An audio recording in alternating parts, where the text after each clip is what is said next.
Hey,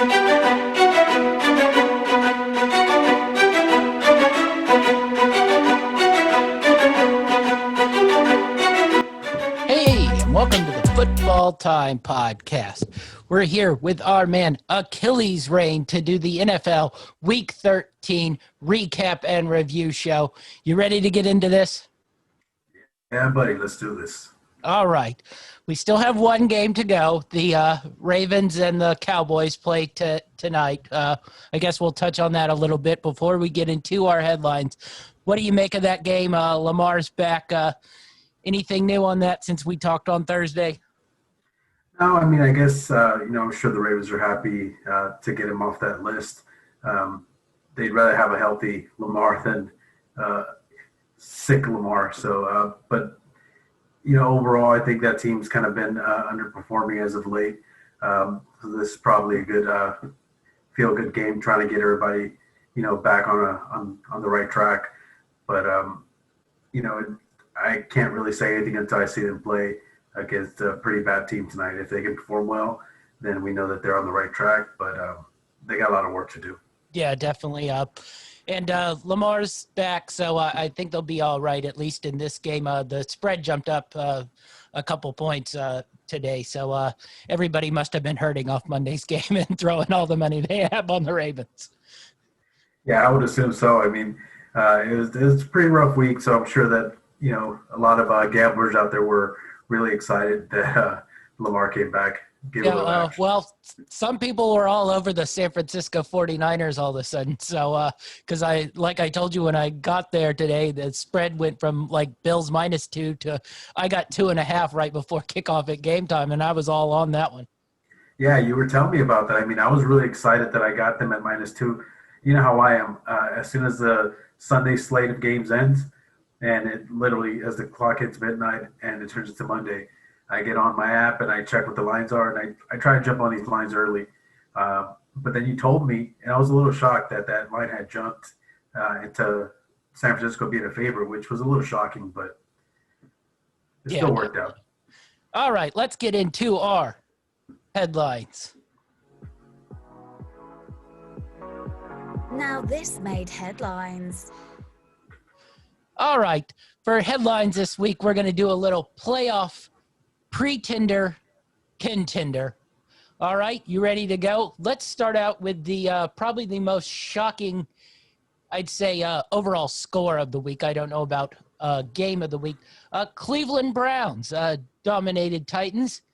Right now, after what you saw, contender, pretender? From the Cleveland standpoint? From a Cleveland Browns standpoint. We'll get to the Titans a little bit later. Well, from a Cleveland standpoint, okay, maybe they're a little bit better than I originally gave them credit for. I still don't think that they're really that good, and I'm not trying to, throw dirt on their parade. It was a good win for them. It was a big win against a tough opponent in the conference, and I'm sure that they'll take that win. But, Tennessee doesn't really have much defensively, so I don't know how much we can really read into it. Overall, good for them. Kudos. They got a victory against another playoff contender. So, I mean, that's all I really took from it. I still don't think that they're really that good. To me, they're still pretenders. Yeah, Sorry. I'm sitting in pretender status. This is the thing that drives me nuts about the football these days. One team wins one game, and they're now all of a sudden second to the Chiefs as Super Bowl favorites. And I'm like, okay, they played well that one game, but the week before they were barely beating the Jacksonville Jaguars. So, it's just I think this is the team. Now, they might be a little better than we thought. They were able to hit some passes, which they really hadn't done pretty much all year long. But I'm still on pretender with Cleveland. Now, I will say this. With Garrett and a couple of those other defensive linemen back, that front seven can get after the quarterback a little bit, which makes them a little bit more of a force on defense than they were with those guys out. Yeah, I mean, like I said, I was really high on the Browns early on in the season, and they had a few big losses, which cost me. And when I really started looking at it, I'm like, okay, some of these wins are against pretty bad teams. So, yes, they had a few big wins, but I mean, every team has big wins. And we'll see a lot of evidence as we review some of the games. Yeah. All right. So we'll switch off the team of the week and we'll head down and start out in the NFC with a team you love, the Los Angeles Rams. Contender, pretender? This one was really tough for me. I think that the NFC as a whole is pretty wishy-washy. Like there's a lot of up and downs within that conference. I think that the AFC is a little more stable when it comes to the teams and their playoff contenders. As of right now, to me, they are a contender, and simply because of that defense. The offense is a little bit scary, and they can be sketchy at times, especially the play from the quarterback position with Jared Goff. But that defense is stout, and as long as they're on point, they can pretty much play against anybody.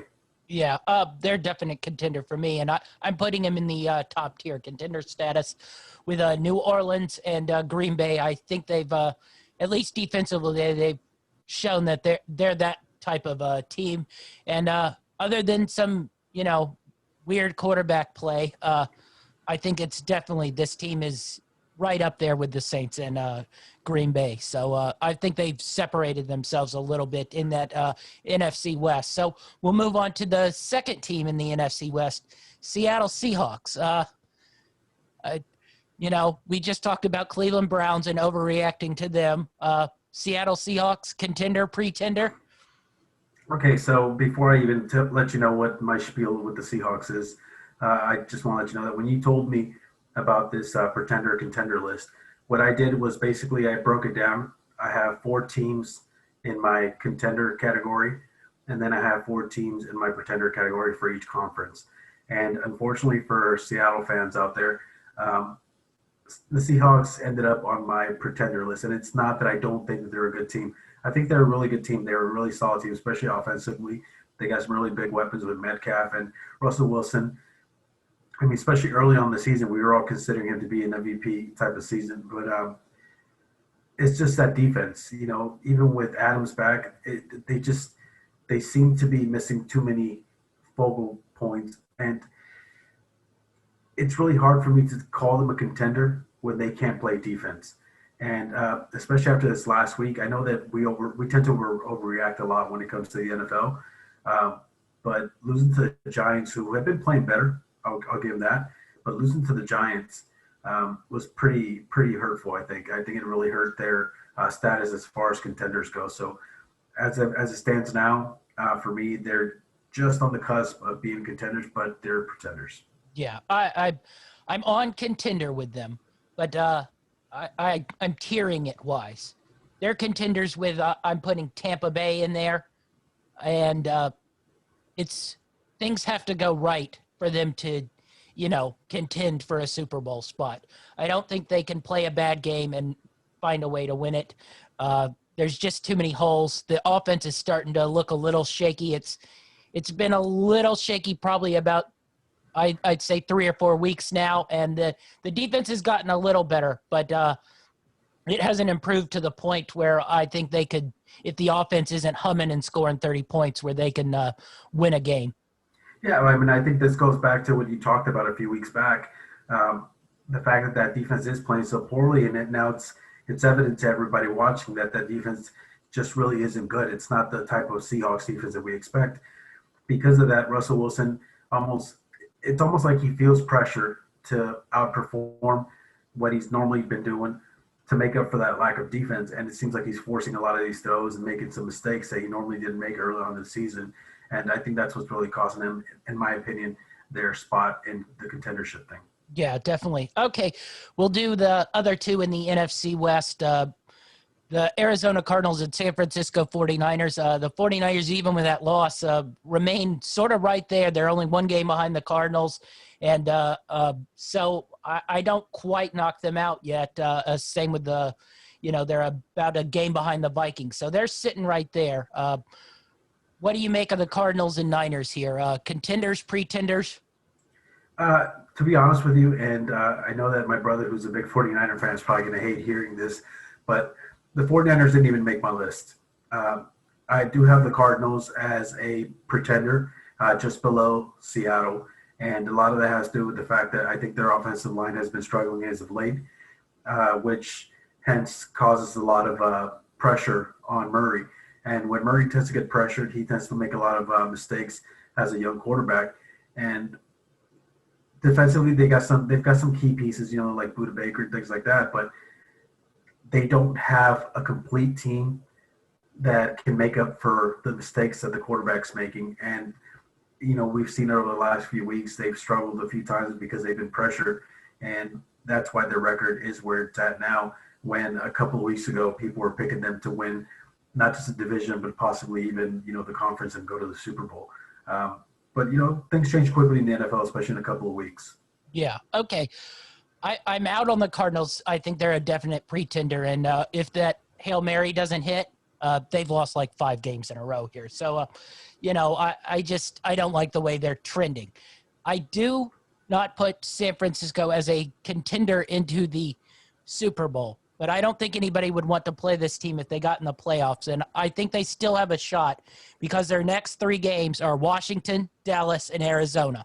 So, you think if they are right, they can beat Washington and Dallas. And then you sort of got that loser leaves town sort of matchup with Arizona there. And then they finish up with Seattle. So, and that Seattle game might not mean anything by that point. So, technically speaking, I think there are 4 winnable games for them to sort of close out the season. So I think they can make a playoff push. Would I put them as a contender? No. But I don't think this would be a team you'd want to run into in the playoffs. I know the Rams certainly wouldn't want to run into them. Oh, that's a definite. I mean, they seem to have the Rams number. I know that as a Ram fan, I know I'm going to sound biased, but I don't want to play the 49ers in the playoffs. So I'm really hoping that they lose at least 3 out of the next 4, and we don't have to worry about the 49ers in the playoffs. Yeah, definitely. Okay, we'll move down to the NFC South. 2 teams on the list here. New Orleans Saints. I think we can pretty much easily answer this one. Contender or pretender? Yeah, I'm sorry, you said the Saints? The Saints, yeah. Yeah, okay, sorry. For the Saints, I have them in my number 2 contender spot. And that's basically, I'm just assuming that Breeze is going to get healthy. The offense has still been, they've been formidable at least without Breeze in there. But I do get scared because I do see some lapses here and there. That defense has played a lot better, especially since Breeze went down. And they needed it because offensively, they haven't really been clicking on all cylinders. But if Breeze is definitely coming back and he's going to be healthy for the playoffs, then they're a definite contender in my book. Yeah, Saints easily contender. I think right now they are by far the best team in the NFC.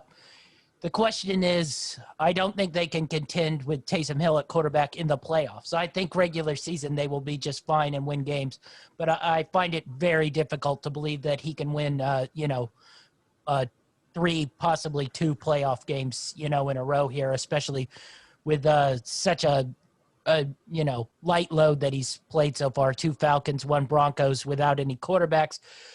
So it sort of depends on the health of Breeze. And I'm not 100% when that health's going to come back. That's a lot of ribs. That was almost a full rack that got cracked a couple weeks ago. So I'm very curious to see how that works out. But let's move to Tampa Bay. Very interesting case here. Contender or pretender? I have them in the final spot of my contender section. And that's only because New Orleans, they've got their playoff spot locked in. But I feel like the Bucs have a lot of players with experience, especially when you talk about Brady. My biggest concern when it comes to that team, and it's going to sound silly, but it's the head coach. I feel like there's just a little bit too much friction going on between the head coach and their quarterback. And I think that ultimately that could be their downfall. Unless they really get together and just kind of figure out the right way to work together, I think that it could cause them a lot of issues in the playoffs. But as of now, I feel like they have a lot of weapons. They have a lot of marquee names, enough to be considered a contender. Yeah. I put them in the contender status, but I don't even think I put them in that echelon with the Seahawks. Now, the problem with this is we're going to hear it for the next couple weeks. You know, how the bye they got right because they play Vikings, Falcons, Lions, Falcons to close out this schedule. So they're probably going to end up with 11 wins, and we're going to hear how, you know, they've bonded together and the bye week is just what they need and everything is kumbaya. But I think the second this team comes up against one of those teams with a pass rush, for sure the Saints or the Rams, this team just has no chance. Now, that being said, if they match up versus Seahawks or a Green Bay, I don't know if those two quite have the defenses that can sort of bother this Bucks team. But I don't quite put them in the same category as the Seahawks here. But I'm ready to hear it for the next couple weeks as they play out this really soft part of their schedule. Yeah, I mean, they should win, you know, the next few games if you play them on paper. But, of course, the NFL is not played on paper. So they're really going to have to come together and win these next few games just so they can, you know, get into the playoffs with some momentum. Otherwise, they could be in trouble. All right, we'll move on to the NFC East, and we're going to make this one quick. Giants, Washington, Eagles, Cowboys. Contender, pretender. You get a 4-pack. All for one, one for all there. Any contenders there? Okay, well, I'm going to make this quick. I just do want to give some props to New York and Washington. They both have been playing, you know, really hard, and it shows, and I'm happy for their fan base. But truthfully, they're all pretenders. Yeah.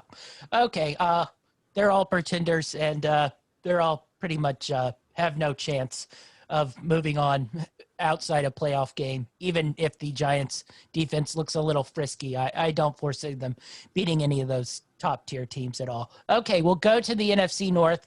I highlighted two teams. Technically speaking, the other two are still within range, but I'm chucking out the Bears, especially after last week's meltdown, and I'm chucking out the Lions as well for us. So it's two teams. Let's start with Green Bay, contender or pretender? Definitely contender.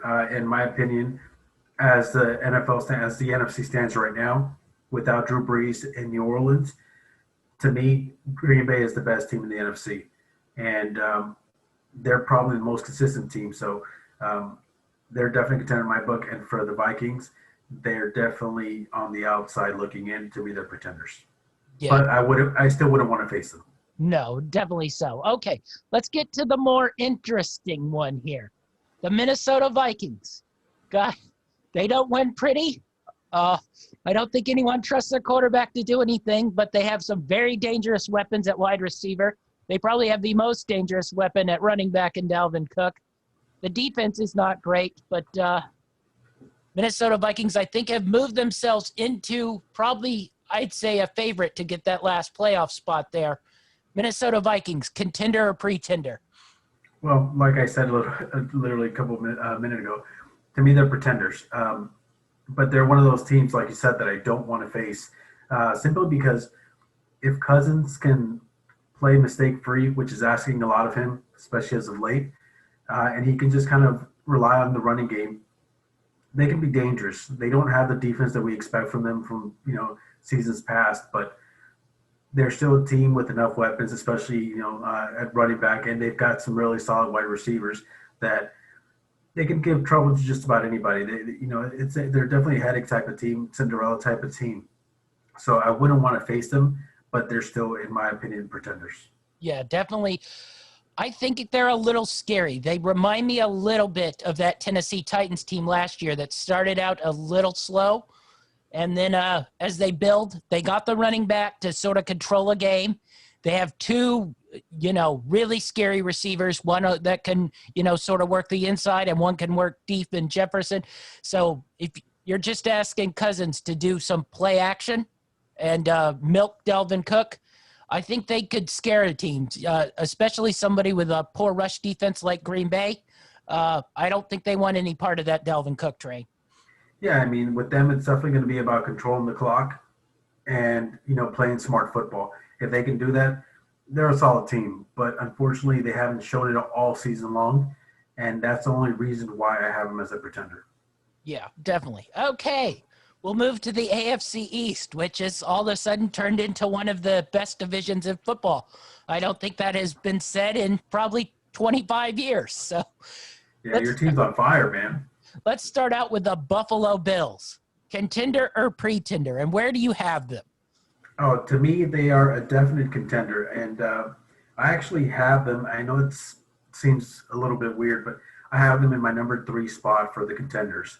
I have them just below some other teams that we'll talk about in a little bit, but to me, they're a solid team, and they've got a good enough defense to play with just about anybody. And if it wasn't for Hail Mary in Arizona, I mean, they are 10-2, so they're definitely a contender. They're a scary team, and they're probably gonna, make some people really sad in the playoffs.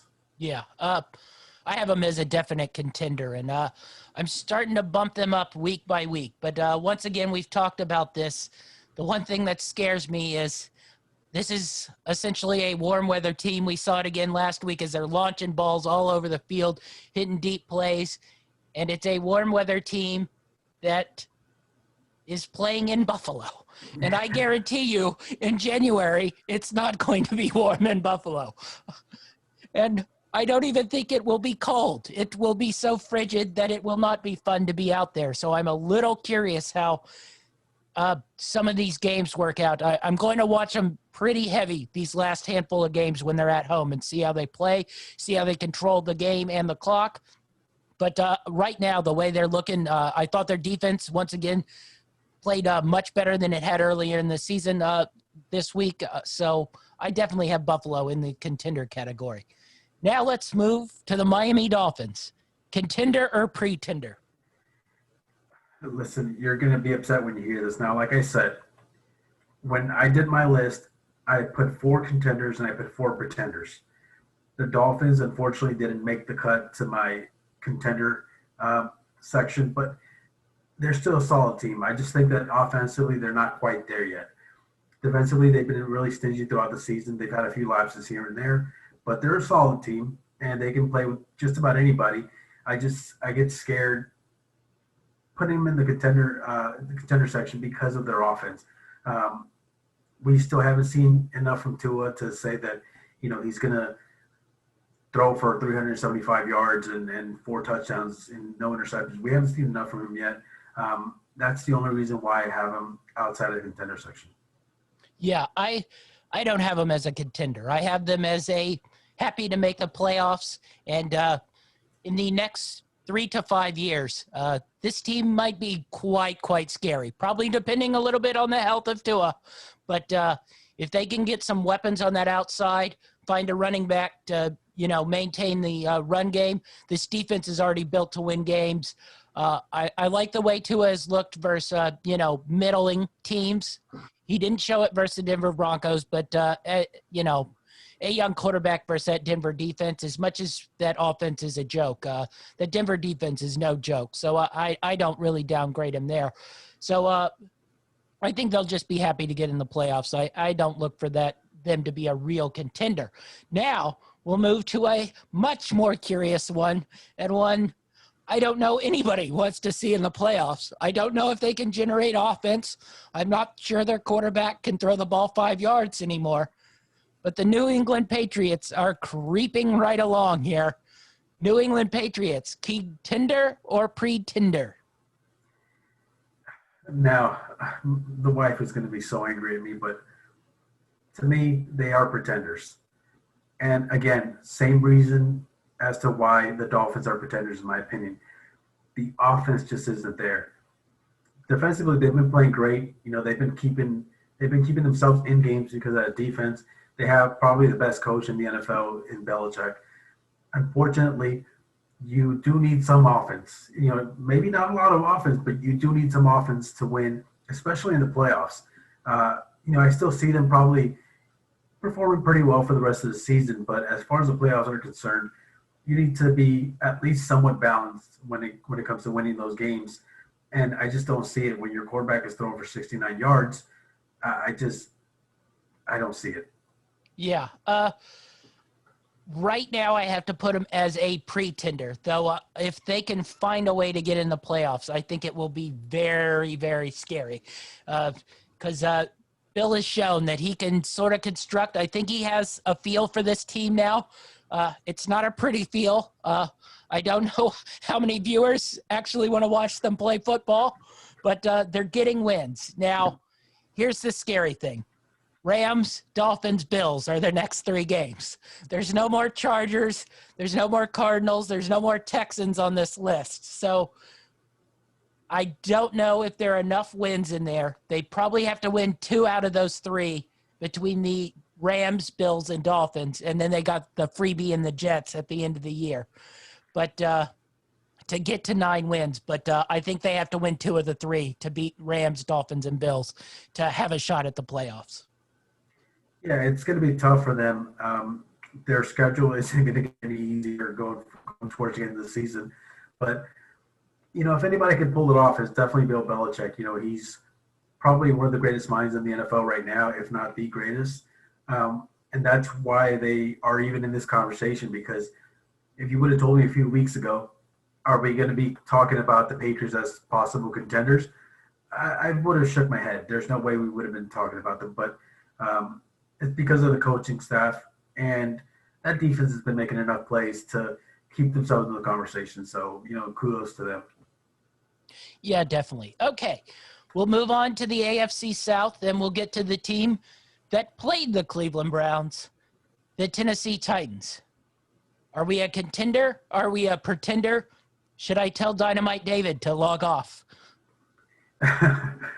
Log off. If you're watching, log off. I'm sorry. I still think they're a good team. I still think they're a really, really good team. Unfortunately for them, their defense is really bad, and you can't win Super Bowls without a defense. It can happen, but it's really rare. And the problem with having that type of defense is that if your team doesn't show up offensively, you're pretty much screwed, because if you're not putting up points and you can't stop anybody, you're going to get the Cleveland situation all over again. And you can't depend on your offense to be on it every single game. There's going to be times when you're going to face some tough defenses that are going to shut you down. What are you going to do if you can't stop anybody? And that's the only reason why they're just outside of my contender. Yeah, I think I put them in the same sort of category as the Cleveland Browns after watching that game. I can't trust their defense. I just can't trust, if Henry's not going, which he wasn't, that this team can, control the game like they need to and sort of cover up that defense. So right now, I'm not saying it would be impossible, but a lot of things would have to go very, very right for them to make a run in the playoffs here. And so we'll move on to the other team in this division, the AFC South, that's going to be playoff bound. And they might be as confounding as the Tennessee Titans, the Indianapolis Colts. Contender, pretender, randomness, quarter to quarter. They've been probably one of the biggest conundrums of the season as far as good teams are concerned, because you never quite know which Phillip Rivers is going to show up. I will give him this. He's played a lot safer as of late, and that's the only reason why they snuck in literally at the bottom of my contender list. And it's because of that defense. That defense is still solid, and they can at any point shut down the opposing offense. And offensively, they can move the ball. They're efficient enough to where they can get points on the board. And because they have a good defense, they can stop the other team from scoring, which is exactly what you need come playoff time. So they just made the cut. Yeah. I think I'm going to move them maybe a smidge ahead of where I put a Cleveland and Tennessee. I think they're a very, very, very small contender, and that's off 2 things. I think Frank Reich is one hell of a coach to be able to manipulate this offense the way he has. That's really just not all that good, and to be able to find ways to win games. And then this defense, I think it has the ability to shut someone down. And if you can do that in the playoffs, especially when it gets cold, like I think if Indianapolis could move to Buffalo and Buffalo could move to Indianapolis, do a little flip-flopping there, I think The these two AFC Championship game. I think these 2 teams could be better off. So I put Indianapolis very, very, very small contender status, but I think I like them a little bit more than I like the Browns or the Titans here. Yeah, and that's exactly how I feel, which is, like I said, I have 4 teams for each category, and they just snuck into the contender section, and it's because of that defense. If Tennessee had a formidable defense, or at least close to what the Colts have, they definitely would have been on top of Indianapolis, but it is what it is. Yeah. Okay, so let's go to the AFC North. Pittsburgh Steelers. I think we know where we're going here. Contender or pretender? Contender. I mean, yes, they lost, against Washington football team, but you still can't take away from the fact that prior to that game, they were still undefeated. And looking forward at their schedule, they still have a couple more games that they can win. They could possibly even, sweep the rest of their games going forward. But I think there's no doubt about it that they're contenders. There is a person who does a show with you, college, and he believes that they're a one-and-done type of team. I think that defense makes them a scary team regardless of whoever they're playing. And as long as that offense can be productive, they got a really good shot of going all the way. Yeah, I definitely have them as a contender. No doubt about it. And we aren't overreacting to their second game in about 4 days. Their schedule's been all wonky for the last couple of weeks. So definite contender. I just ignore any losses like that. I think by playoff time, they'll be ready to go and sort of more balanced and not having weird schedule things like they've had the last couple of weeks. Next up, we touched on their game today. Probably would be easier to say contender or pretender after the result of that. But we're going to throw the Ravens in here. Where are we with the Ravens? I'd like to see them win this game before I could, comfortably make a decision about them. But as it stands right now, they're contenders. They just don't have the offensive weapons to contend with the big contenders in the conference and that division alone. You know what I mean? I think that right now, as it stands defensively, they can try to keep it close, but they just can't put up enough points to really make noise. Unless we see something change drastically in the next couple of weeks, I don't think that they're really going to make it into the contender section. Yeah, I don't quite have them as contender yet. But if that defense gets healthy, Campbell and, those guys all, come back and that defense begins to sort of smash people in the mouth, I might move them back up into contender status. But the offense really worries me. And it's not even Lamar that worries me. There are just no weapons on that team. The only legit weapon on that team is Mark Andrews. And without that, their running backs have all sort of died down and been inconsistent. And without – I mean, their receivers are just awful. I can't even say a nice thing about any of them. When you're trotting out Des Bryant, who was out of the league for the last 2 years, as a weapon, it's just scary. So not quite contender status yet for me, but I can audible if I see that defense start to cause some havoc. Yeah, that's exactly where I sit. Now, before we move on really quick, I just had a question for you. Since you brought up Des Bryant. What do you think about Des Bryant tonight against his former team? He will be lucky to get a catch. Do you really, for some reason, I've got a feeling that they're going to try and really use him, and I think that he's going to be really motivated to try and show something. Now, I'm not saying he's going to go for 100 yards or anything like that, but I think that this will probably be his best game so far this season. I think he'd be more useful as an offensive lineman these days than as a wide receiver. Well, I mean, listen. At some point he was a good wide receiver, and he's been out of football for a little while. But you never know, man. I mean, sometimes going up against a team that lets you go is motivation enough to bring back a little bit of that prime time type of feel. Well, there was another PED positive test for a guy today, so maybe he pop some performance enhancers, and he'll throw back to old school Des from 2013.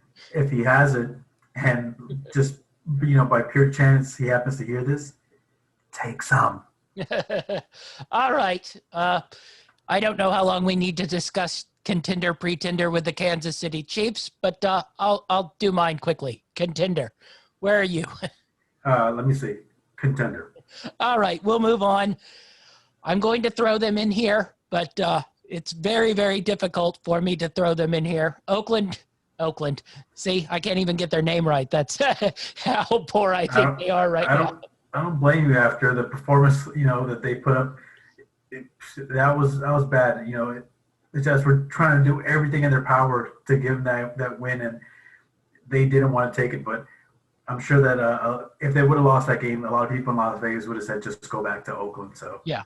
All right, Las Vegas Raiders, contender or pretender? I was down on them all season long. I thought they were fake, and then they, played the Chiefs really tough, and I was like, okay, these guys are legit. They're gritty and they're dirty, and they're gonna punch you in the face, and they're gonna come at you. I deleted our podcast when we hyped them up 3 weeks ago. It no longer exists in the library. I appreciate that, because I knew that someone was gonna go back and say, well, this is what you said about the Raiders and how gritty they were, and I was gonna have to swallow my pride and just accept the fact that I was wrong. They are pretenders, and yeah, that's all I'm going to say about them. I'm not even 100% sold they're going to end up making the playoffs from what I've seen the last couple of weeks. I mean, listen, I'm almost I have no proof, okay, but I'm almost 100% certain that somebody from the front office called down to the coach and said, play one-on-one coverage and let him beat you deep. You have to lose this game. You have to lose this game, and the Raiders still tried to lose that game. It's crazy to me. They were basically handed that win, and they didn't want to take it. They still took it at the very end, but that was just horrible. Yeah, definitely. Okay, you ready to recap some of these games? Yeah, let's do it. I'm getting too worked up. Yeah, I know. All right, let's go with the big upset of Monday night. Washington football team 23, Pittsburgh Steelers 17. Alex Smith 31 of 46, 296, 1 touchdown. Peyton Barber 14 carries, 23 yards and a touchdown. And Logan Thomas 9 catches, 98 yards and a touchdown. Ben Roethlisberger 33 of 53, 305, a touchdown and a pick. Anthony McFarland 4 carries, 15 yards. James Washington, 2 catches, 80 yards and a touchdown. Deontay Johnson, 8 catches, 71 yards and a touchdown. So, my Washington football team looking better and better. But what did you make of this game? Just a weird scheduling game, or Washington's becoming good? I just think that the scheduling issues for Pittsburgh have caught up to them. I think they'll bounce back next week. But, short week, going up against it felt like a trap game, and there was a few people that took Washington, a few people that I talked to took Washington because they also felt like it was a trap game. Kudos to Washington. They came out and they played a solid game, and they hung in there and they did enough to win that game. But I still don't take anything away from it. I still don't think that it diminishes what I think the Steelers can do, and you just tip your hat off and you move on. Yeah. Washington players might come up in my best and worst a little later, but I sort of just brushed this game off. Steelers playing a bunch of random, they got up big too in that first half, and I think they just sort of lost focus, probably wore down a little bit as it went, but more power to Washington. What Alex Smith has done to come in there and manage this offense to where it is a functional offense, and what Ron Rivera has done to make this team, a functional team that it's not flashy. It's not even all that good, but they don't do stupid stuff. They don't make errors when they shouldn't. They just sort of play what they're good at, and that's how they go. And that's how they beat the Steelers, who I think more than anything wore down in that second half. Now, really quick before we move on, because there's not much to add to this game, I just want to say that probably the best contribution that Haskins has made so far, especially this season, was a tweet he sent out where he said, Alex Smith, comeback player of the year. And I agree with him. I think that whether you love him or hate him, and I personally love him, even though he was my brother's quarterback. We used to go down to Candlestick and watch, my Rams versus the 49ers. By the way, shout out to my brother. I just heard that he's watching right now. Alex Smith, man, there's something about him that I always liked. To me, he's always been a solid quarterback, and it was it was really sad to see him get hurt the way he did, and then all the surgery he had to go through. And, it looked like his career might be over. So to see him come back and get this upset win, I'm happy for him. Yeah, definitely. Okay, we'll move on to the Buffalo Bills 34, San Francisco 49ers 24. Josh Allen 32 of 40, 375, 4 touchdowns. Devin Singletary 18 carries, 61 yards. Cole Beasley 9 catches, 130 yards and a touchdown. Stephon Diggs 10 catches, 92 yards. Nick Mullins 26 of 39, 316, 3 touchdowns, 2 interceptions. Jeff Wilson Jr. 7 carries, 47 yards. Brandon Ayuk 5 for 95 and a touchdown. Deebo Samuel 6 for 73. Buffalo just came out and pretty much spanked the 49ers pretty good here. Really impressive performance. I think we both thought Buffalo was going to come out and be really good here. What did you make of the Bills this week? I mean, I thought that the Bills would come out and win this game. Maybe not decisively, but pretty. I thought they'd get the win, and it'd be almost like a safe bet that if you want. That's why I took them so early on. I literally took that bet Monday night, and I think one of the first things I did was come and show you what I took that line at, which was at -2 for the Bills. That line flipped, as you told me. A lot of people must have put money on the Niners after that big win versus the Rams. I still didn't see it. I just feel like the 49ers, they just happen to have the Rams number. Just one of those situations where it doesn't matter how good the team is, they still can beat them regardless of who's playing or not. But yeah, they came out and they handled business, and this game was played inside of the dome, which helped them out a lot because we've said it before, they're a fair weather type of team, so that played out in their favor also. But yeah, I mean, that's pretty much it. Yeah, I couldn't believe that line moved the way it did, and I don't think anybody thinks the Bills are that good, and they're really, really quite good, and especially when that offense starts humming and they're hitting explosive plays. And the running game has not been as atrocious as it was earlier in the season. They did lose Moss, but Singletary played at least halfway decent. If they can get some decent production from their running backs, I think this is a really scary team to play. San Francisco didn't look great, but they did what they do, and they played hard throughout, and don't ever make it really easy for you. But I like Nick Mullins, but he's a turnover machine, and that really seems to hurt them a lot. Oh yeah, I mean, you could definitely feel the pain for the 49er fans out there. They are definitely missing their key players. Maybe next season it'll be a different story. They're definitely a scary team looking forward. But as far as Buffalo is concerned, we talked about it early on in the season that their running game was really what was holding them back. And the running game has improved, even if slightly, it's improved enough to where they're a solid team. Yeah, I never thought I'd miss Jimmy Garoppolo, but he appears better than he should be. So a shout out to Jimmy G. Get back soon. Okay. We're going to touch on this game. This one was a painful one for me because I had already put it in the win column in my bets book. But somehow the Bears became even more incompetent than previously thought, which was quite amazing considering how incompetent I already thought they were. So Detroit Lions 34, Chicago Bears 30. Matt Stafford, 27 of 42, 402, 3 touchdowns and an interception. Adrian Peterson, 16 for 57, 2 touchdowns. Marvin Jones, 8 for 116 and a touchdown. Trubisky, 26 for 34, 267, 1 touchdown. David Montgomery, 17 for 72 and 2 touchdowns. Cordell Patterson had 10 carries for 59 yards and a touchdown. And Allen Robinson, 6 for 75. So the Bears blow a 10-point lead and lose with 3 minutes left in the game. And they lose in regulation, which is quite an impressive feat for even a team as crappy as the Bears.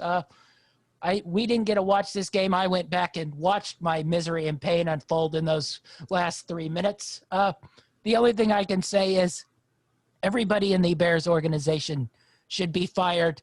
And I think the players want them to all be fired, which is why they tried to lose this game, because I think they were scared if they won the game, the coaching staff might stick around longer than they should. Now, I was actually over at your place watching the games this Sunday, along with Dynamite Dave, and when you told me that you you took some action in the Bears game, I was a little bit shocked. I didn't expect it, but as we were kind of scoreboard watching, it looked like you were going to hit that bet, and I was happy for you. But of course, the Bears do what the Bears do. This little thing right here, I got this for the holiday season last year, and now it doesn't have any now. But if you lift the tail, it drops something. It drops what the Bears did. That's what it does. Okay, and unfortunately for you, it cost you. But yeah, they just need to start over with new coaching staff. They're just not cutting New it. GM as well. That whole organization needs to get out. Also, if I ever dare to take the Bears the rest of this year, you need to take my phone, my iPad, multiple of my computers, and any other device that I can actively get to a betting website on. Buddy, who are you kidding? You know you're going to take some action on the Bears again this next week. You can't help yourself. Why It's am I like giving them so many points? the Bears are like your Falcons. You just have to take action on them. Yes, I know. Okay, we'll move on to a non-entertaining game. Cincinnati Bengals 7, Miami Dolphins 19. Brandon Allen 11 and 19, 153, a touchdown and a pick. Ryan Finley 6 of 7, 40 yards and an interception. Giovanni Bernard 12 of 30. Tyler Boyd 1 for 72 and a touchdown. Tua had 26 of 39, 296 and a touchdown. Myles Gaskin 21 of 90. And Gesicki 9 for 88 and a touchdown. Pretty ho-hum win for the Dolphins. There was a nice explosive play to start the game for the Bengals, and then they proceeded to do nothing pretty much the rest of the game. 196 yards of total offense, 72 of it on one play. Good win by the Dolphins, or just boring, and let's move on. I mean, I don't want to belittle any team. I don't want any of their fan base to think that, I'm biased to my team and, kind of spit on all other teams, because that's not the case whatsoever. It's just unfortunate that, the Bengals have had some pretty serious injuries. Otherwise, this probably could have been a little more entertaining. But unfortunately, their backup quarterback just really isn't that good. And I know from personal experience because of where he's played before. But, yeah, the Dolphins are just better, and that's all there is to it. Yeah, maybe a little hatred towards Zach Taylor, who plays Brandon Allen and Ryan Finley and proceeds to throw probably 70% of the time. As much as you probably have an affinity for Zach Taylor and his offensive coordinator prowess with the Rams, he's a psychopath, and he's throwing with very bad quarterbacks. Somehow he amassed a stable of terrible college quarterbacks to play in the pros, and shockingly enough, they aren't very good in the pros either. Yeah, well, I mean, we saw what he did with Burrow pretty much early all season long, and you saw what happened to him. It just, yeah, I don't want to relive that. It's sad. How about try running the ball and getting these games over with quicker, and instead of showing off what an offensive genius you are? He doesn't believe in running the ball. We're gonna throw the ball 75 times a game. Well, that's fine. Remove Brandon Allen and Ryan Finley then from the equation. All right, we'll move on to the Saints 21, Falcons 16. Taysom Hill 27 to 37, 232 and 2 touchdowns. Alvin Kamara 15 for 88 and a touchdown. Taysom Hill 14 for 83. Latavius Murray randomly didn't do anything this game, only 5 carries for 17 yards. Michael Thomas 9 catches, 105 yards. Matt Ryan, 19 of 39, 273, and a touchdown. Nobody of note ran the ball very well for the Falcons. Calvin Ridley, 5 for 108. Julio Jones, 6 for 94. These two teams played 2 weeks ago. This game played out pretty much the same. Ryan was under pressure the whole game. They made a nice little push there at the back end as the Saints were trying to run out the clock, but I don't know. Looked pretty much the same as the game 2 weeks ago to me. Yeah, I mean, that's pretty much it exactly. I don't really know what else to add to it. I mean, you basically said all. I just think that at this point, we're just basically ready to move on. Yeah. Okay, we'll move on to the game you ranted about a little earlier, and I probably will get on my rant a little bit. Las Vegas Raiders 31, New York Jets 28. David Carr 28 of 47, 381, 3 touchdowns and an interception. Devontae Booker 16 for 50. Darren Waller had a huge game, 13 catches, 200 yards, 2 touchdowns. Henry Ruggs made 1 really big catch, 3 catches for 84 yards and a touchdown. The New York Jets 14 of 23, 186, 2 touchdowns and an interception. Ty Johnson, 22 for 104 and a touchdown. And Jamison Crowder, 5 for 47 and 2 touchdowns. Really, overall, just a terrible game. Las Vegas was trying their very best to lose this game pretty much the whole time. How they're up 10 in the fourth quarter and managed to blow that to the New York Jets, I will be confused about. And then really, Greg Williams should be thrown a parade by all New Yorkers who are Jets fans because doing a max blitz and leaving Henry Ruggs one-on-one with essentially no time on the clock. Interesting call, but it keeps the Jets winless. So he gets fired, but he might have just won him the Trevor Lawrence sweepstakes there. I mean, if that wasn't the most blatant, tanking play ever, I don't know what is. And that was so obvious. The most infuriating part about it was the fact that the Raiders did not want to take that win. And I don't want to go into this rant again, but they basically handed them that W on a silver platter.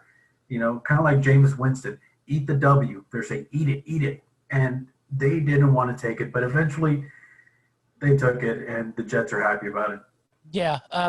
The play before, they had a receiver streaking down the field wide open as well. David Carr just happened to overthrow it. So yeah, I mean, that's what I'm saying, is they basically called almost the exact same play defensively twice in a row, like please beat us. And the Raiders just didn't want to get that W, but I mean, they won it, but it was an ugly game. Yeah, I don't like the Raiders much right now. So we're moving on to the Jacksonville Jaguars, Minnesota Vikings. Jacksonville continues to be a little plucky. They never get wins, but they're plucky. Mike Glennon, 28 of 42, 280, 1 touchdown, 2 interceptions.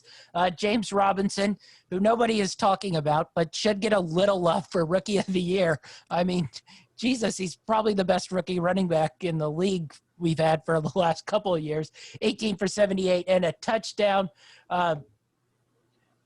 Tyler Eifert had 6 for 45. Kirk Cousins, 28 of 43, 305, 3 touchdowns and an interception. Dalvin Cook, they're certainly running him into the ground. I don't know if the game plan was to have him run 32 times versus Jacksonville Jaguars, including like 10 times in that overtime, but 32 for 120.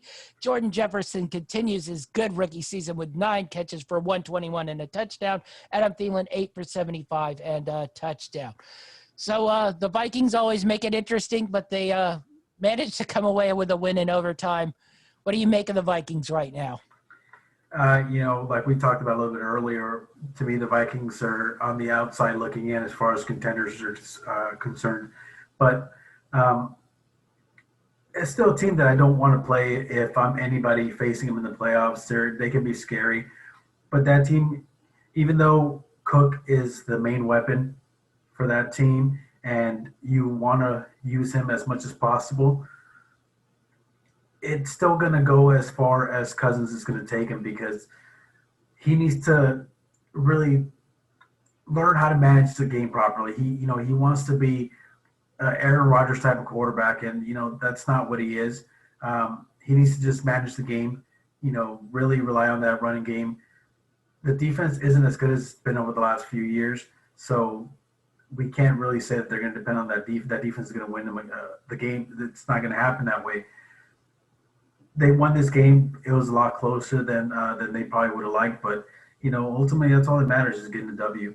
Yeah, Kurt put them as a hole with a pick 6, and they managed to fight their way back because they just have a lot more talent than the Jacksonville Jaguars right now, and also they're trying to win games while Jacksonville is Trying to lose games. So that's sort of the result that happened. We'll move on to the Cleveland Browns 41, Tennessee Titans 35. Baker Mayfield 25 of 33, 334 and 4 touchdowns. Nick Chubb 18 for 80 and a touchdown. Rashad Higgins 6 for 95 and a touchdown. Donovan Peoples-Jones 2 for 92 and a touchdown. Jarvis Landry 8 for 62 and a touchdown. While that Titans secondary Ryan Tannehill, 29 of 45, 389, 3 touchdowns and an interception. Derrick Henry, 15 for 60. Corey Davis had 11 catches for 82 yards and a touchdown. A.J. Brown, 4 for 87. We already talked about this game pretty much, but nice win for Cleveland. Tennessee's defense once again rears its ugly head. Yeah, it's very unfortunate. I really thought that Tennessee would come out and really try to pound the rock and control the tempo of this game. I took a little bit of action on this, so we'll talk about this obviously on Thursday like we usually do. But yeah, I was really disappointed with Tennessee and their performance. Cleveland came out and they ran the ball, and there were certain situations where it looked like, they could pretty much do whatever they wanted against this defense, and that's one of the drawbacks of having no defense, is that if your offense isn't humming, then you stand no chance. Yeah. Okay, we'll move on to the Indianapolis Colts 26, Houston Texans 20, Phillip Rivers 27 of 35, 285, 2 touchdowns. Jonathan Taylor made his return, 13 carries, 91 yards. T.Y. Hilton, 8 catches for 110 yards. Deshaun Watson, who we were hammering a little bit early on in the year, has definitely heated up and is playing really good football and is pretty much the only one left on this team. 26 of 38, 341 and an interception. Duke Johnson had 10 carries for 44 yards and a touchdown. Deshaun Watson had 7 carries for 38 yards and a touchdown. Kiki Kuti had 8 catches for 141. Chad Hansen had 5 for 101. Brandon Cooks had 5 for 65. So Watson playing better, but he's stuck on a loser. So what do you make of the Colts win here? They probably would have lost this game if Watkins hadn't have fumbled that ball as they were going down for the game-winning touchdown. Yeah, I mean, it's a divisional opponent. Those games are always tough. They seem to know each other a lot better because they get to play each other more often. Now, I did say, I don't know exactly how long ago, but it was definitely a few weeks back where I said that for Houston, they weren't going to win many games, but at least the quarterback was on pace to, set career highs in touchdowns and passing yards. And he's definitely on pace to do that. He's been playing solid, but like you said, his best receivers are, Cooks and, well, I was going to say Fuller, but, Kiki QT and Hansen, California Pride. Yeah, I'm sure that, losing Fuller wasn't, Golden Bears, the college, not the state. Of course you know this. Of course you know all this. This is why whenever I have a question about anything, I come to you, because I know that you know all these players, even the guys in the practice squad. Whatever. We're just going to move on from that. But Fast wide receivers were a brotherhood. Deshaun Watson, man, he's balling out even though he has nobody there, and that defense just isn't what we expect out of a Texans defense. For the Colts, a tough game against a divisional opponent, but they pulled off the win, a really important win, so they can stay within clawing distance of those playoff spots. Yeah. Yeah. The only thing sad, I don't know how Watson's going to get out of this sort of mess of a team. It could be a dark handful of years. It might be time to pull a little bit of a James Harden and start popping up at strip clubs in the middle of a COVID pandemic or something. Yeah, that's basically the only. Maybe they can get a package deal together. Send Harden and Watson together somewhere Send them to else. both to Philly. Yeah, something. I mean, something better than being there. No offense to Houston Texans fans, by the way. All right, we'll move on to the game of games. The Los Angeles Rams 38, Arizona Cardinals 28. Really dominant performance by the Rams. Jared Goff all of a sudden looked like Joe Montana this week, 37 of 47, 351 and a touchdown. Cam Akers 21 for 72 and a touchdown. Darrell Henderson 3 for 49 and a touchdown. And Robert Woods 10 for 85, Cooper Kupp 8 for 73, Gerald Everett 6 for 44. Kyler Murray continued to struggle a little bit the last couple weeks. 21 of 39, 173, 3 touchdowns and an interception. Kenyon Drake 10 carries, 49 yards and a touchdown. And DeAndre Hopkins was held pretty much in check with 8 catches, 52 yards and a touchdown. Interesting game. Rams defense once again proved that it's probably the best in football. But I wanted to get on the Jared Goff thing. It's so weird. We both had we were like, I think he's going to have a good one this week. He had a good one this week. It's just very weird. I said one week he looks like Joe Montana, like he did this week, flinging balls right on target, accurate, running that West Coast offense to perfection. And then the week before, he's off target all the time and making poor decisions. It's a fun ride, the Jared Goff coaster. Listen, I hate to say it, but that's my quarterback. And we've touched on it, throughout the season. He's been a Jekyll and Hyde type of quarterback. He has two really good games, and then he comes out and he lays a stinker on you. And unfortunately, that's kind of what he's been doing all season long, so I don't expect the trend to really change. I'm hoping it does as a fan, but I don't expect it to change much. If he keeps following his trend, this next game he should have a good game. And then when we start praising him and, calling him the next best thing, he'll have a stinker again. But I think the most surprising aspect of this game was the fact that they ran Akers so many times. It's almost like they featured him this entire game. I know that Coach talked about kind of saving him to when he was 100% healthy, and then they can really utilize him. A lot of people speculate that he's probably the best running back on that roster. But you look at Henderson, man, he made the most out of his opportunities. He broke a big run and, got a touchdown to put them ahead in the game. It's just that defense, man. That team revolves around that defense. And as long as Jared Goff can try his best to play mistake-free, they're gonna be in good position to win because of that defense, man. Aaron Donald's a monster. And for the Cardinals, on the Cardinals side of the ball, their offensive line has been struggling as of late. They've been allowing a lot of pressure on their quarterback, and it shows. He struggles a lot when he gets pressured.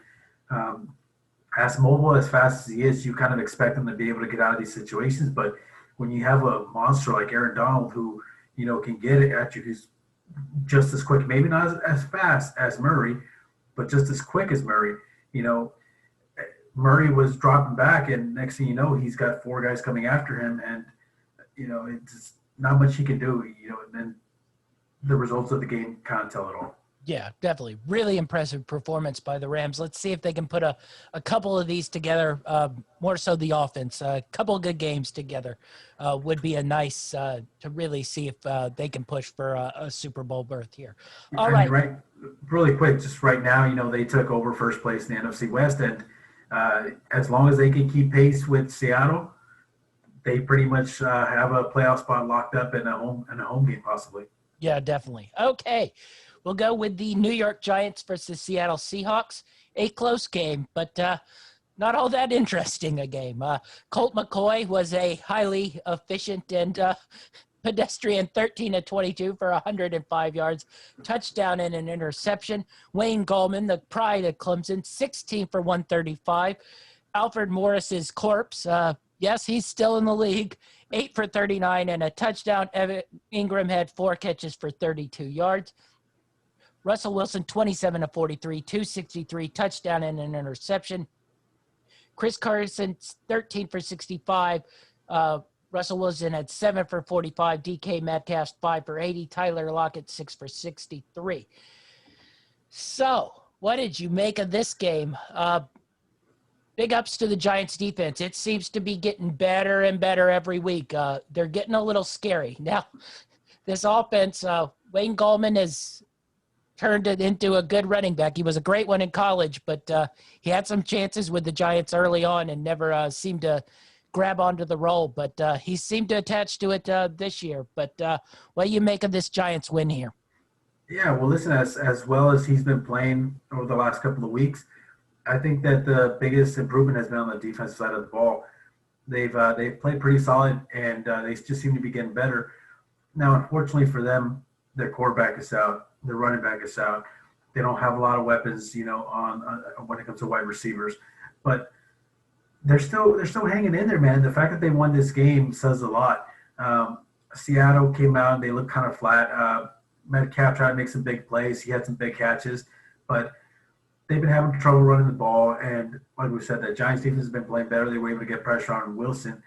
Again, this is another type of team, just like the Cardinals, that when you get pressure on the quarterback, because the defense is poor, he feels more pressure to try to make plays. And if you can get enough pressure on him, he's going to make some mistakes. And unfortunately for Seattle Seahawks fans, it's exactly what happened this game.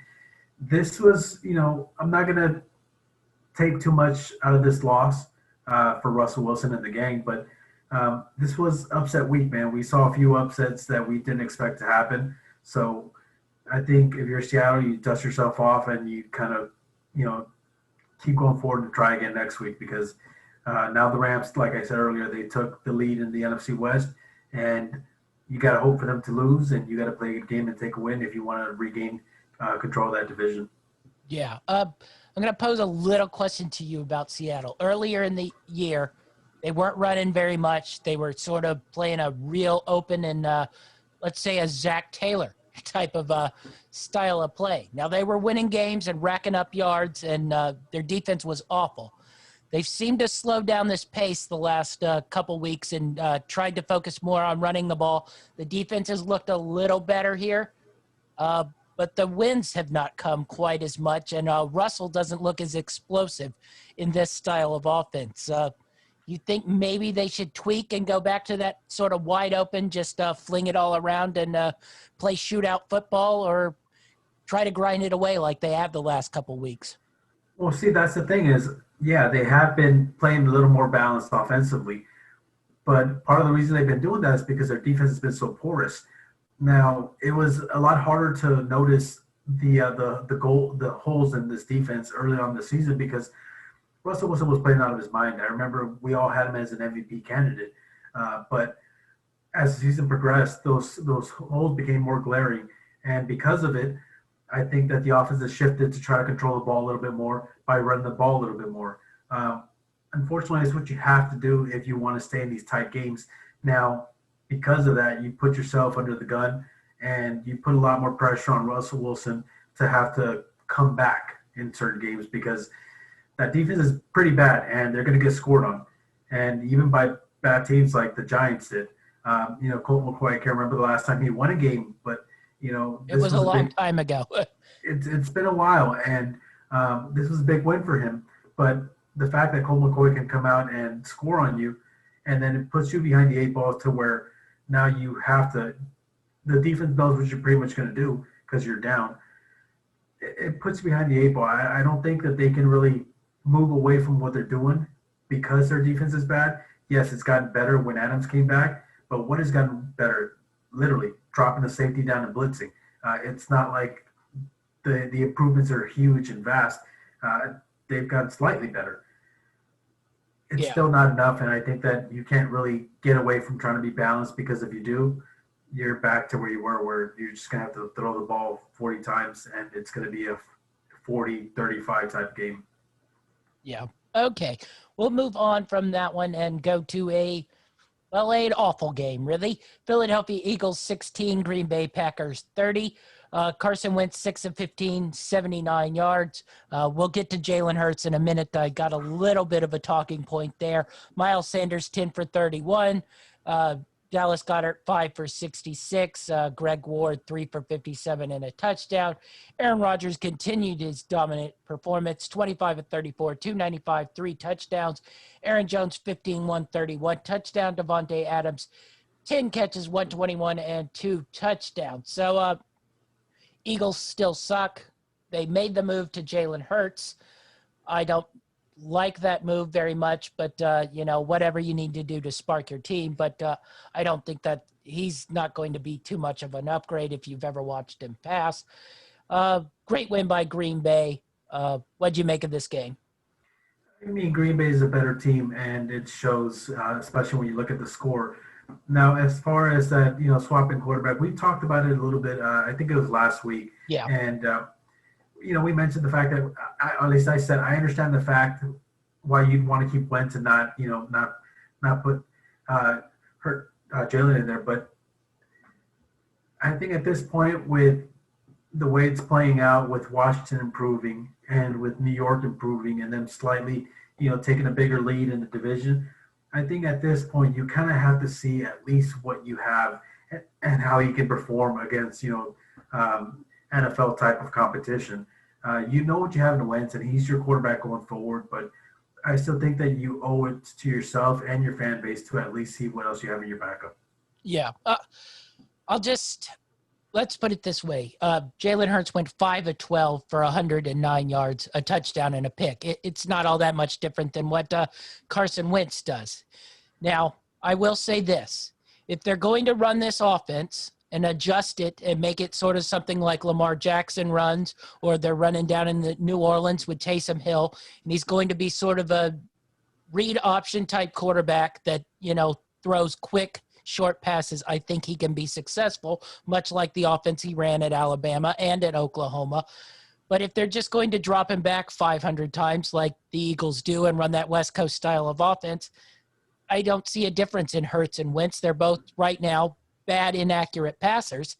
But the other thing is Wentz, when he first came into the league, was a runner. And then they told him to stop running because he was always getting hurt. Now, Jalen Hurts has not gotten hurt, throughout his college career. So, I just don't totally understand the switch other than it's, a new body and a new voice. But we shouldn't be focusing that much on the Eagles anyway. Doug Peterson and Howie Roseman, the GM, both need to get out of there because that team is just putrid right now. Yeah, I mean, really quick, I'll just say this. I do agree with you. I think that if you're going to put Hurts in there, you have to change the offense up a little bit. But I still think that, there's nothing like experience. And you can't really get experience unless you get in the game. If things keep going the way they're going where you just keep losing games, yeah, maybe change up the offense a little bit and just put him in there so you can get some experience. Because worst come to worst, if you're going to keep Wentz in there long term, you can at least – put something on film where you can shop them around later on. Yeah. Okay. I see your point there. All right. We'll move on to our favorite one, reading the New England Patriots offensive stat line. This should be quick. Cam Newton, a highly efficient 12 of 19 for 69 yards and a touchdown.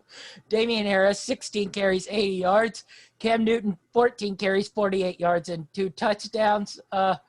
Olwinski had 1 catch for 38 yards and a touchdown.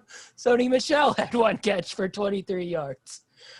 Justin Herbert had probably his worst game so far this year, 26 of 53, 209, 2 interceptions. Austin Eckler, 8 carries for 36 yards. Balaj, 7 carries for 34 yards. Keenan Allen, 5 for 48. It's an interesting team, but they really just dominated the Chargers 45-0. 2 special teams touchdowns, a couple of special teams blocks. To this recording, Anthony Lynn somehow still has his job, but I think you saw the embarrassment coaching outperformance here by Bill Belichick. What'd you make of this game? This was a tough one. I will say this. I didn't expect it to be this much of a landslide. And if you were to read off the stats to me and tell me and make me guess what the score was, there's no way that I would come up with this score. Okay. But I will give a shout out to my wife who for some reason she had a feeling and she took a parlay where she took the Giants and the Patriots to win this game.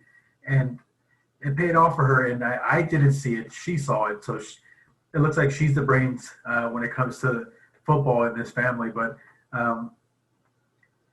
it's crazy, man. It's just a better coach. And I know that we talked about it when it comes to the Chargers. We talked about the coaching situation a couple of weeks ago. And I was on the, give him another year type of boat. But we'll get into it in a little bit, and you'll see where I'm coming from. The only thing that the New England rush defense has been pretty poor all year long, and for some reason the Chargers decided to throw 53 times. Now, a little bit was that the score, but with Eckler back and only giving him 8 carries, interesting game plan. But more and more credit to Bill Belichick to have this team 6-6 with literally a quarterback who right now just is so – I mean, I feel bad for Cam because his body's just done. He can no longer pass. He's getting it done with grit and determination and just ramming his large, fast body into the middle of the field running the ball. But right now it's effective, and Bill Belichick is working pretty much miracles getting this team to 6-6. Yeah, I mean, it shows when you look at the stats. Cam's having a hard time, but like he said last week, he's not in this for the stats and the accolades. He's in this to get wins, and he got the win, man. So you got to give it to him. Coach Belichick, he's still one of the best coaches in the league, and as much as people like to hate on him, he's putting results on paper, and on film. So make that what you will. Yeah. All right. We'll go over our last game of the week. Denver Broncos 16, Kansas City Chiefs 22. Drew Lock continues to underperform, 15-28, 151, 2 touchdowns, 2 interceptions. Melvin Gordon, 15 for 131. Philip Lindsay, 14 for 26. Noah Fant, 4 for 57. Patrick Mahomes, 25 for 40, 318, 1 touchdown. Le'Veon Bell, 11 for 40. Travis Kelce had 8 for 136. Tyreek Hill had 6 for 58, but he made one hell of a touchdown catch that should have been reviewed and counted because it was a ridiculous catch. We say this a lot, but snoozy win by the Chiefs. They got down. They needed to drive down and get the game-winning touchdown. They drove down, got the game-winning touchdown. I continued to be impressed by everyone on the Broncos, but the quarterback position. If they could somehow solve that issue, I think this would be a bit of a frisky team. But what'd you make of this game? Yeah, I've been on record saying over the last few weeks that I didn't think Denver was really that good. But, yeah, that defense is pretty good, man. The defense is pretty solid. It's just offensively, they're lacking a quarterback. And I'm not trying to, pour salt on the wounds or anything, but if they had a quarterback, it probably would be a much better season for Bronco fans. To me, the biggest takeaway, like it is every single week when we talk about the Chiefs games, is everyone knows how good the Chiefs are. We all know it. They're probably going to be in the Super Bowl. The scary part is that no one talks about them unless they're talking about Tyreek Hill or, Andy Reid or whatever. No one really talks about the Chiefs as a whole as how dangerous they are because they're really quietly, getting wins here and there, even if it's small wins by a few points. But look at that record, man. Everybody thought that the Steelers going to run away with that conference, and now they're basically neck and neck. So the Chiefs are a scary team. Yeah, definitely. Any worry about the rush defense? They tend to get gashed every once in a while by it, but I don't know if that affects them too much because they can score so explosively. But maybe if they hit the wrong day in the playoffs, that could come back to haunt them. Though they seemed to handle the Titans last year, and they had the same sort of issues. I mean, that's always a concern. But again, just look at all their games this season. There's been several times when they get down, and then just quietly they just do what they have to do, and they get the win. And I mean, I'm not concerned about it. I think that even though their rush defense is a little bit suspect, just that offense, man, is so deadly. They're just a scary team. Yeah. All right, let's get into our best of the week. You had one hell of a game. All right, what do you got best of the week offensively this week? So let's see. For offense, I am going with Josh Allen, quarterback of Buffalo. Allen ended with 375 yards and 4 touchdowns. And for some odd reason, the line in this game moved, like we talked about a little bit earlier, in favor of San Francisco. Apparently, the big win over the Rams made people believe San Francisco was legit enough to contend with Buffalo. But Allen came out and he basically proved why the Bills are a playoff contender. But I also did want to give an honorable mention to Darren Waller from the Raiders, the tight end. He had a pretty big game. He ended up with 13 catches for 200 yards and 2 touchdowns. Yeah, I liked both those choices, but mine this week is Alex Smith. And we touched on him a little bit earlier, but what this dude is doing after literally his leg pretty much was going to be amputated a couple years ago, and to bounce back and have this Washington team playing solid, organized football is just a testament to really how good he actually and truly is. He's been a winner pretty much his whole career. He was a winner at San Francisco. He was a winner at Kansas City. And since he's been to Washington, all he's done is win games. They were 6-3 when he broke his leg. And since he's come back, he's guided them to wins, and he's right there, and he might have them in the playoffs. So I can't say enough good things about Alex Smith and how ridiculously amazing it is what he's doing right now. And to lead them to a win, even if it was a weird week of the Steelers, is just really amazing. I really like that pick, and I will add that, when Haskins was at quarterback, we just kept talking about he had no weapons. Well, guess what? They didn't really add anything to that offense when Alex Smith took over a quarterback. Not only that, Gibson left in the first or second series of this game, and he still managed to work his way around it.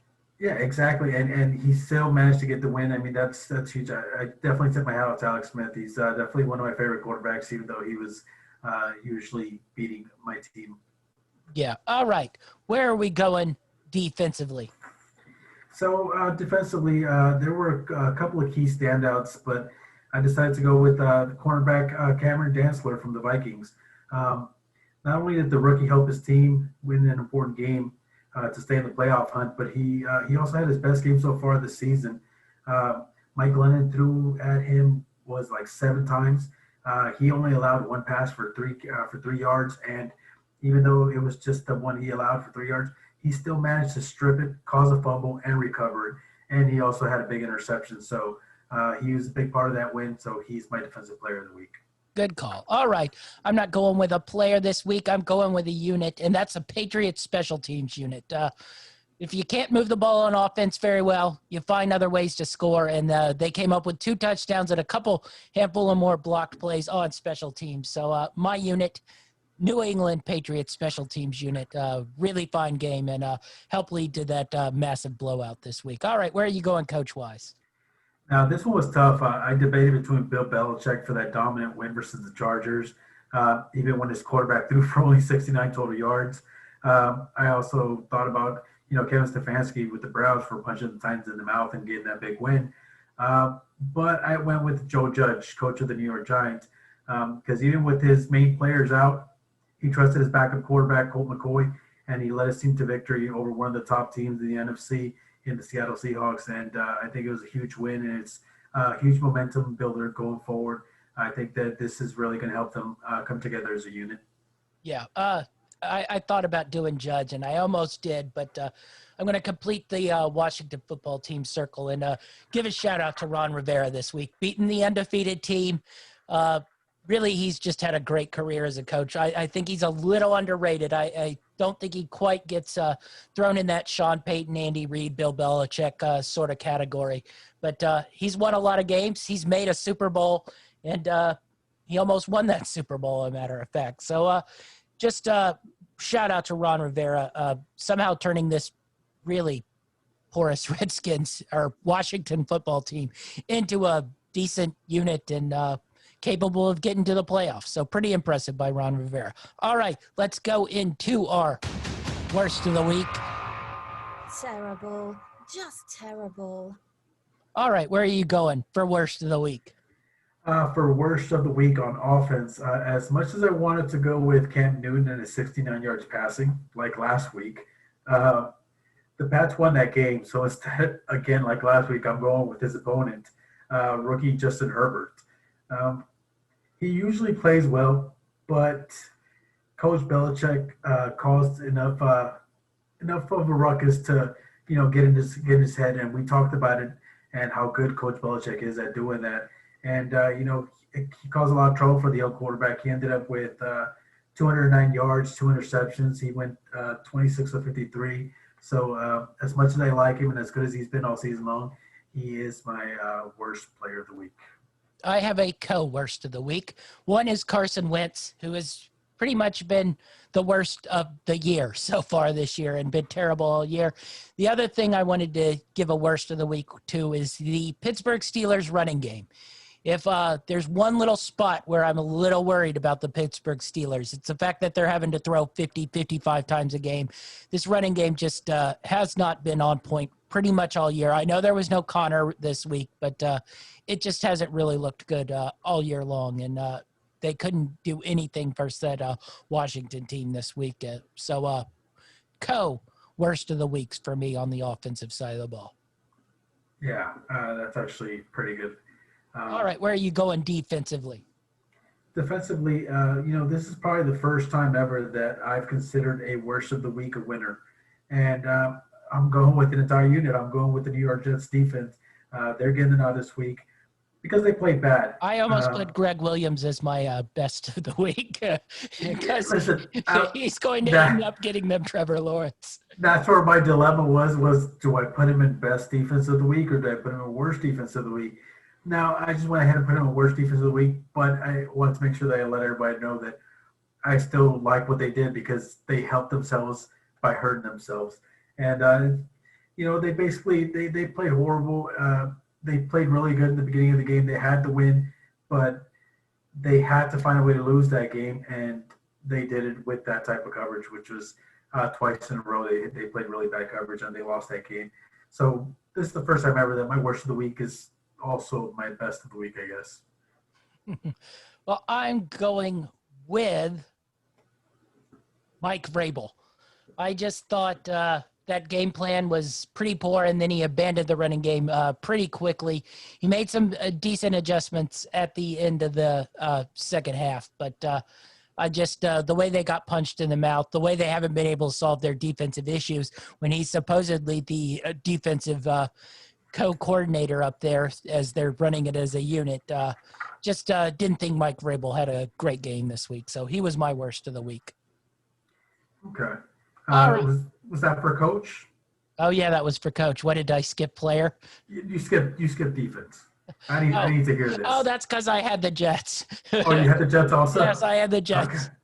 Okay, that makes sense. My worst of the week defense, the Jets running an all-out blitz with 10 seconds left. Okay. And up a touchdown. And for your worst coach was Vrabel. Yeah. Okay.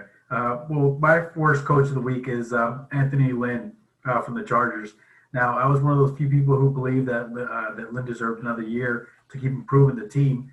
But after watching his team put up a goose egg offensively with a star rookie quarterback, a stud wide receiver, Keenan Allen, and a promising running back in Eckler, even after the opposing quarterback threw for just 69 yards, and you still lose by 45 points, he needs to put his team in a position to at least compete, and I don't think he did that whatsoever. So that's why Anthony Lynn is my worst coach of the week.